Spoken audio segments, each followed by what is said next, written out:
Hello, everybody. Welcome back to the Summer Series recap. We are going to be looking at everything that's happened in the second week of Collegiate Rocket League action and talking about how we think teams are going to do from here on out. I'm super excited for this one.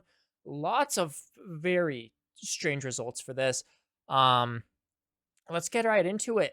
So, before we actually get into our normal slideshow stuff, I wanted to go ahead and show you guys the master sheet where all of the action is being shown, just so we can get an idea of how teams are actually doing. Now, I am also going to go ahead and drop a thing over this bottom area, and that'll help us know what has actually happened this week. So, looking at the Eastern Conference leaderboard, you have Akron, Ball State, Davenport, all pretty well off so far. Of course, Northwood and West Virginia have not lost a game either. Southern Miss has not even played a game, and we're halfway through. So good luck to Southern Miss. I don't know what they're doing. What I do know is happening though is a lot of teams are playing, specifically Akron Gold, putting in 7 matches this week, 3 and 4, 14 and 15 in games. Lots of good work, lots of matches, most notably for them, beating Kennesaw State 3-2. They lost to the Akron A team 2-3, lost to Syracuse, which is a big loss for them. Lost to Davenport, beat Brewton-Parker in a sweep, which is massive for them. Lost to West Virginia, expected, and then beat Durham 3-1. I think that if they beat Syracuse, Akron Gold would be skyrocketing in their placements right now, beating a lot of those lower teams. But that loss to Syracuse kind of keeps them in that conversation near the bottom. Similarly, Brewton-Parker loses to Shawnee State, loses to Akron Gold, loses to both Davenport and Ball State, but loses to Davenport and Ball State in Game 5. They did better against both of these top teams than they did against Shawnee State and Akron Gold. And the only consolation is that they managed to beat Kennesaw State in Game 5. I don't know what's going on with Kennesaw State. Kennesaw State have had a horrible week, losing to Akron Gold in Game 5, losing to Brewton-Parker in Game 5, and then getting swept by Ball State. And then I think the only remaining match that is a big crucial one is Ole Miss versus Fisher College, where Fisher College won in Game 5. I think that actually could have been the match that determines that 6th spot for one of those two teams, and Fisher took it. So they are hopefully going to look well. Of course, they are 1-2 right now, losing to both Akron and Ball State, but those teams, we expect them to be at the top. Fisher, though, my prediction that they are getting 6th place is still looking pretty solid. And then moving over to the West, I mean, Maryville. What the heck? 12-0 so far for Maryville. They only have to play Borregos, San Diego State, and St. Edwards. St. Edwards could give them a run for their money, but besides that, Maryville, pretty sure that they've already clinched. I think it's like almost a guarantee. There's, I'm sure, a very, very, very small chance that they haven't. But Maryville, they're in. We already expected this. Big upsets happened, though, where Columbia College managed to lose 2 series this week, now at a record of 6-3, losing to Oklahoma Christian in Game 5, and losing in a sweep to UT Arlington on the mainstream. Absolutely insane. Caribou says it was their greatest performance ever. Makes sense, but Columbia did at least manage to beat Grand Canyon, Kansas, and Lubbock Christian. But that's going to drop Columbia a decent amount. Big loss for them there. And everything else, I mean, is kind of like meh. I think that the big things to look about for basically the rest of Summer Series for the West is Columbia College, Mizzou, Oregon, and Oklahoma Christian. Mizzou managed to beat Boulder 3-1 and lost in a sweep to Maryville. Oklahoma Christian obviously beat Columbia College, lost 1-3 to Maryville, and Oregon was taken to Game 5 by Borregos. They said that this was due to lag by Siebes, but taking game 5, not great. They're still alive though, 4-1 so far. They don't have the best game differential. They'll have to get that up, but it's a very close race now. Oregon could be looking at a solid spot. Mizzou as well. I think it comes down to how Oklahoma Christian and Columbia play. These are teams that have been around for a while. Columbia still have a few really big matches to go against Boise State, against Oregon, against St. Edwards.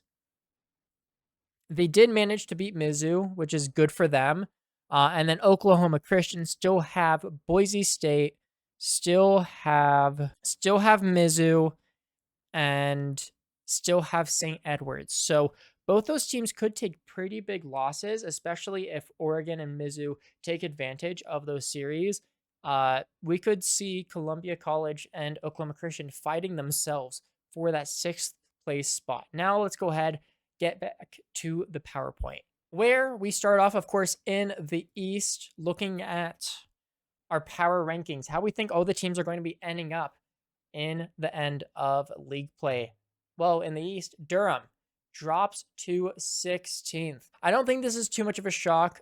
Durham haven't played much. They lost to both Akron teams this week, but they're not looking too good. What is the big thing is Syracuse jumping up to 15th purely because they took Stockton to game 5 and they beat Akron Gold. Beating Akron Gold's that big one.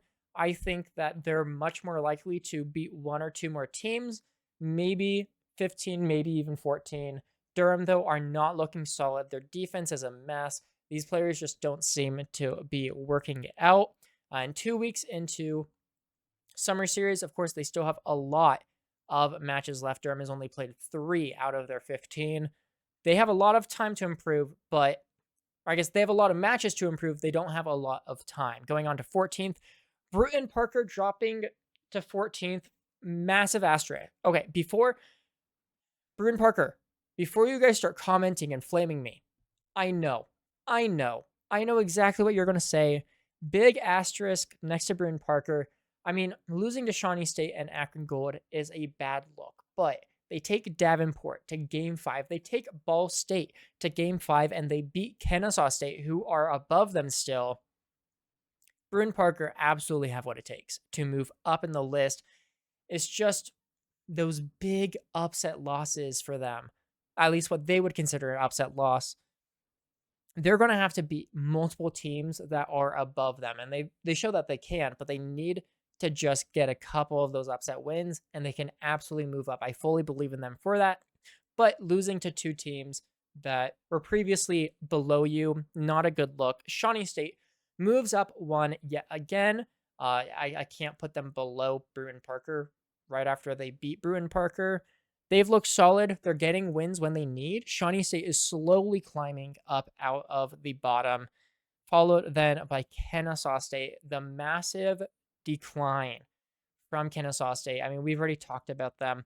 Losing to Akron Gold, losing to Brewton-Parker, losing to Ball State. Brewton-Parker is still below them because of their own losses, but who's not below them? Well, for one, Stockton. I was going to say Akron Gold. Stockton first. They went up purely because of Kennesaw State. They barely beat Syracuse in a game 5, lost to Davenport in a game 4. Stockton's kind of just sitting around for now until they can make a result that puts their name somewhere. Akron Gold, they have actually done that. Akron Gold beat Kennesaw State in 5, took Akron A-team to game 5, lost to Syracuse, which made things a little bit tough, but then they sweep Brewton-Parker, they beat Durham.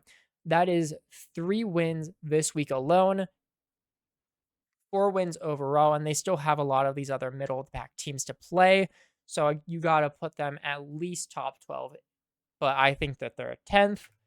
Number 9, we're putting Southern Miss, because how am I supposed to move Southern Miss? They haven't played a match. They haven't played a single game. But from here on out, things get pretty standard. Illinois State are moving up 2. This is mostly because of the Kennesaw decline. They sweep Syracuse. They lose to Ole Miss. They lose to Northwood. I just put them above Southern Miss because, honestly, Southern Miss just haven't done anything. So, I felt like Illinois State, by just playing their games, deserve to be a bit higher. And then everything from here remains the exact same in the East. I still have Fisher in 6th, but I do think that there could be some changes. I think that Akron Blue could fall below Ball State because they are taking a couple games off of them that aren't needed, but also Ball State are, like the 3-2 against Brewton-Parker. So these is getting a little interesting, and I decided in the end that I wasn't going to have the Goomer Invitational. That was an invitational that some collegiate teams got invited to. I decided it's not going to be part of my rankings. West Virginia did beat Northwood in Game 7 in that. We also had Boulder beating Oklahoma Christian in that. Cincinnati was in there despite being like a top 32, top 24 East team and still making playoffs. So just a lot of crazy matches happening. Teams probably playing at different. I don't know. Some teams tried harder than others is what I'm getting at. So I'm not going to have that affect anything if anyone was wondering. And then we move on to the West, where at the bottom we have a new contender for worst team in the West. That's going to Borregos Monterrey. First week it was Oregon State. Last week it was UT Arlington. This time Borregos did take a game off of Boise State. Did take 2 games off of Oregon, but they cannot seem to get themselves a win. Apparently Absorbent Carb has been having internet issues for quite a while, so that seems to be a big downfall for them. If they can't have Absorbent Karma, they're going to be pretty similar to where they were in the fall. Then UT Arlington going up by 1 massive win, beating Columbia College. That's the only reason why I have UT Arlington 15th instead of 16th. But they lose 1-3 to our 14th place Oregon State. Oregon State very clearly defining themselves as not last place with that win. So that's pretty good for them. But they did get swept by both Boulder and Maryville. So obviously they're not going to be much higher. UT Dallas still 13th. What's up, Luby? I'm sure you're going to be saying something about that. But they lose to Boise State. They lose to Maryville. I'm not taking the invitational into account, so UT Dallas has no reason to really move unless a team above them did worse. No one really did worse. Colorado lose to Mizzou, sweep Oregon State, so no big difference there. San Diego State didn't play a series. Grand Canyon didn't play a series. Lubbock Christian only lost to Columbia College 1-3, so they're not going to move much. Kansas lost to both Maryville and Columbia College in sweeps, so no reason to change them. Oklahoma Christian still, I think, in 7th, even after their win over Columbia College. It's still looking shaky, and it's a really big 5 or 4. 4 through 7 is just a massive toss-up now. So I don't know where to put teams, but I actually dropped Columbia College by 2. Losing in a sweep to UT Arlington and losing that game to Oklahoma Christian. Columbia are very open to be taken down. I think that these 2 teams, Columbia and Oklahoma, just so close. Oregon, I'm putting right alongside of both of them. It's basically just a toss-up at this point, including, of course, number 4, Mizzou. I mean, all these teams are just losing matches, winning matches. It's wild. And I mean, the fact that Columbia has lost 3, Oregon has only lost 1 to the hands of Maryville. So they still have both Columbia College and Mizzou to fight. Oregon fully destiny in their hands. Of most of these teams have the destiny in their hands. Mizzou losing to Columbia College and Maryville already. So they do still have Oregon. They still have Oklahoma Christian. Big matches. And then number 3, St. Edwards. St. Edwards didn't play a match this week. Boise State won both their matches this week, and Maryville are obviously winning all of their matches. That's kind of all I have. I guess this is a bit of a shorter one, despite me adding more content. Let me know what you guys thought. Did you guys enjoy me talking a little bit more of the recap side? What do you think of my rankings? I'd love to hear your thoughts in the comments below. And I will see you guys actually tomorrow for the Shift Summer Series predictions, because I decided I want to do that because, yeah, I can. All right, that's all. I should probably stop rambling. Goodbye. See ya. Goodbye.